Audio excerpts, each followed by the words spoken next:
OnePlus left the US and Europe markets. And today we're going to talk about it. What went wrong? What did they do right in the beginning to get this big?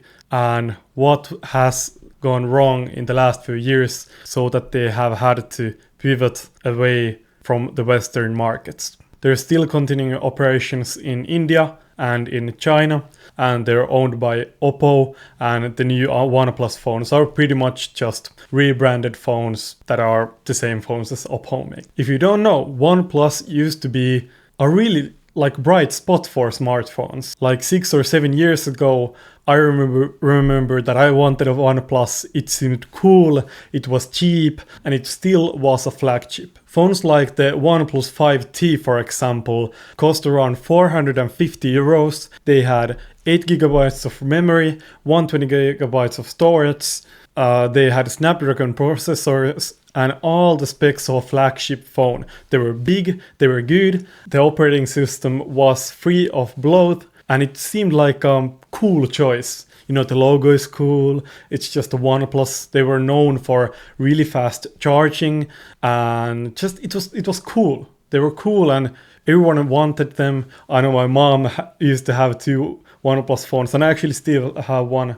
This right here. It's pretty broken. I think it's like a 7T or something like that. Let's check. Oh, it's a OnePlus 9, so it's quite new. But even this is a great phone. Nothing to complain about it, and the prices used to be really fair, and that of course increased the demand, because if you're getting a good product at a good price, it's good value, so people will buy it. Not anymore.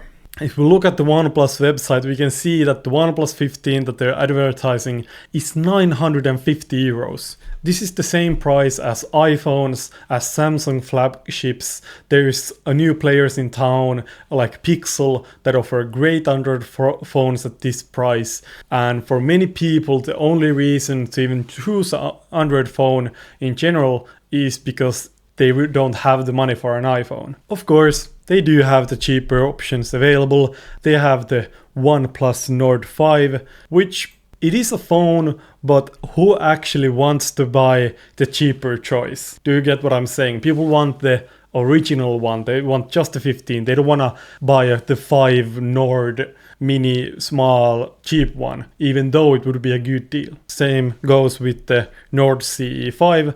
Looks quite good, or probably a good value smartphone, but in today's world there's a lot of competition out there that makes it so that it's not really worth it. And that's what we're gonna look at next. Do you know who this guy is? Well, if you don't know, he's Carl Pei. You've probably seen him on YouTube. He used to work as OnePlus international sales, international product head. Right, like he led the whole organization for OnePlus Europe, US, etc, etc.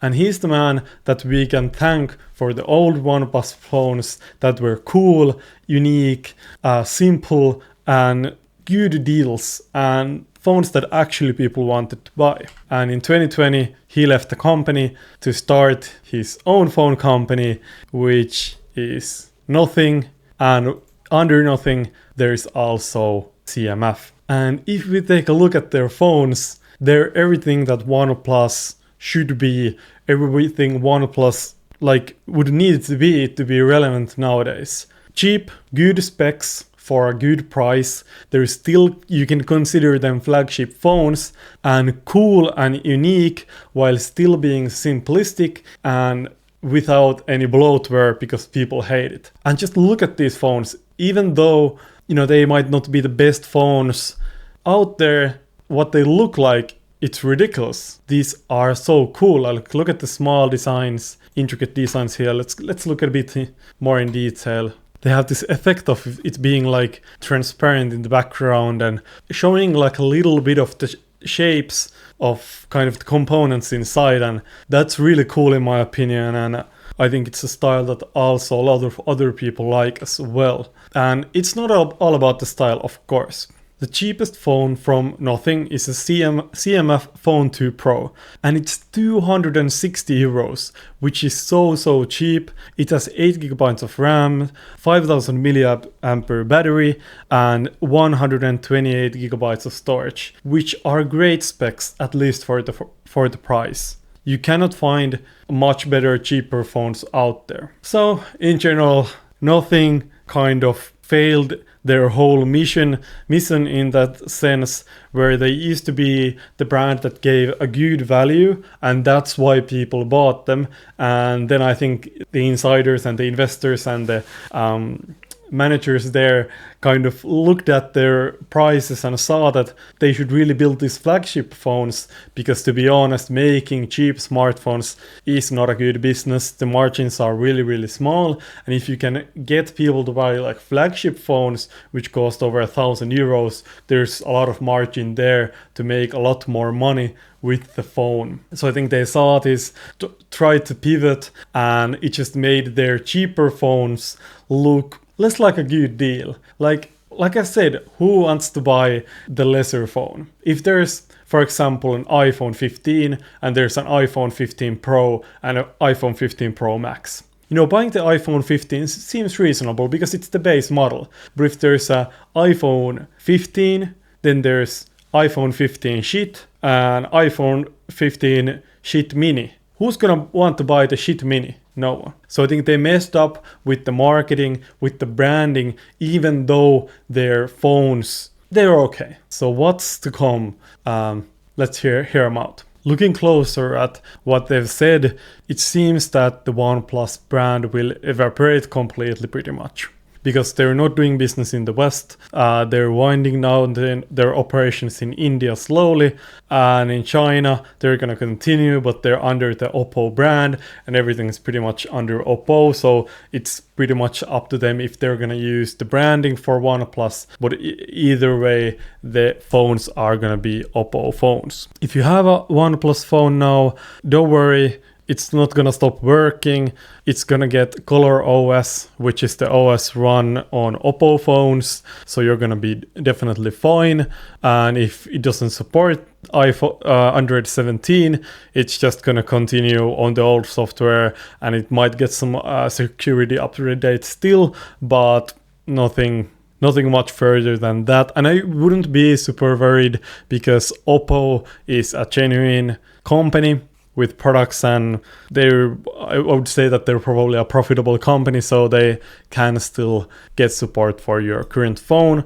And of course, some OnePlus phones are still for sale. It's not like they're getting burned or anything like that. So the remaining stock in the West is being sold out. Let's see what they cost actually, if there would be some good prices to pick them up. Yeah, you can get for 300 euros, at least in Finland, the Nord 5, which is an okay deal, I guess. I think a better deal is gonna be something like the Pixel 9a used. That's what I bought like a few months ago, and it was like 350, I think, used, lightly used. And the 9a is just so good phones.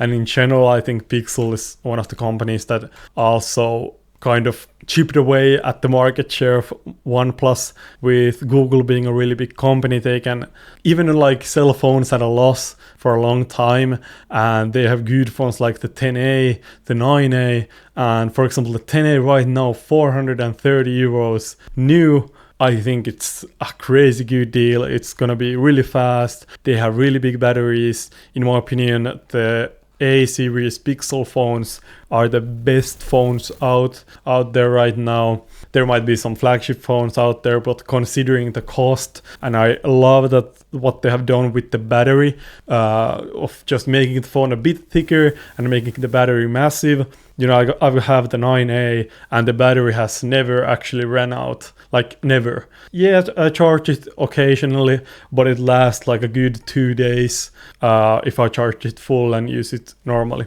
But yeah, that's about it for the video. Sad to see OnePlus go, but it's good to have some creative destruction in the phone space.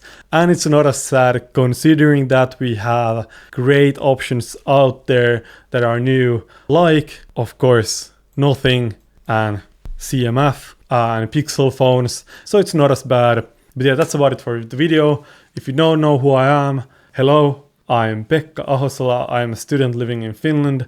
I study as a bachelor for finance and business in Aalto University, and I also study industrial design, and I run a small company where I'm currently actually trying this shit out and doing some AI work, making software that allows for more efficient use of the internet, and I also make jewelry as a hobby, as you can see here.